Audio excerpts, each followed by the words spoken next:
Welcome back to my channel learning continuous. అంటే పార్లమెంట్లో పెట్టాలంటే తెలంగాణ పార్టీ ఉండాలి, రైట్ ఎంపీలు ఉండాలి, ఇతర పార్టీలతో సయోధ్యం ఉండాలి. సార్ నీతో నాతో ఏమవుతుంది, మనం ఇక్కడ జనంలో చైతన్యాన్ని ఇవ్వగలుగుతాం కానీ కాదు అది. దానికి మళ్ళీ నిర్బంధం తీసుకొస్తున్నాడు. చంద్రబాబు కూడా రెండోసారి మళ్ళీ గెలిచిండు. రైట్ ఇక బిల్లు అంతా వీరానంద నిన్న నన్ను కాబట్టి ఒక పొలిటీషియన్ రాంది ఇది ముందుకు పోదు అన్నాడు. రైట్ ఆ టైంలో నేను జనార్దన్ రెడ్డి గారిని ఫస్ట్ కలిసాను. పీజీ ఎలక్షన్ల ముందే కలిసాను నేను. సార్ ఇక ఆయననే మేము టార్గెట్ చేసాం. ఇది సార్ నాకు చెప్పింది 98లో, ఎలక్షన్ 99. అయితే ఆ 1 year నేను జనార్దన్ రెడ్డి గారితోనే ఉన్నా, పీజీఆర్తో. ఆయన దగ్గర తెలంగాణ అవసరం ఎందుకని చెప్పినాం. అయితే ఆ 1 year మాత్రం ఆయన అసెంబ్లీలో తెలంగాణ ఇష్యూస్ మీద మాట్లాడడానికి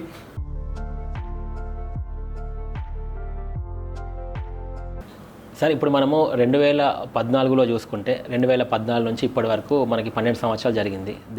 ఇప్పుడు క్యాపిటల్ సిటీగా ఉమ్మడి ఆంధ్రప్రదేశ్కి రాజధాని ఉండేది సార్. కానీ వాళ్ళకి ఎన్నడూ కూడా హైదరాబాద్ సిటీలో వాటర్ ఇష్యూను పరిష్కరించాలనే ఆలోచన లేకుండే. కానీ మంచి స్ట్రాటజీతో ఎక్కడెక్కడైతే ఇంకా ప్రమాదాలు జరిగే అవకాశం ఉందో రైట్ ఇట్లా కేటీఆర్ గారు ఆలోచించినట్టుగా అట్లా చేసినట్టయితే రైట్ ఫ్యూచర్లో హైదరాబాద్కి డ్రైనేజ్ ప్రాబ్లం అనేది ఉండదు. ఇవాళ సేఫెస్ట్ ట్రాఫిక్ సిటీ కూడా హైదరాబాద్.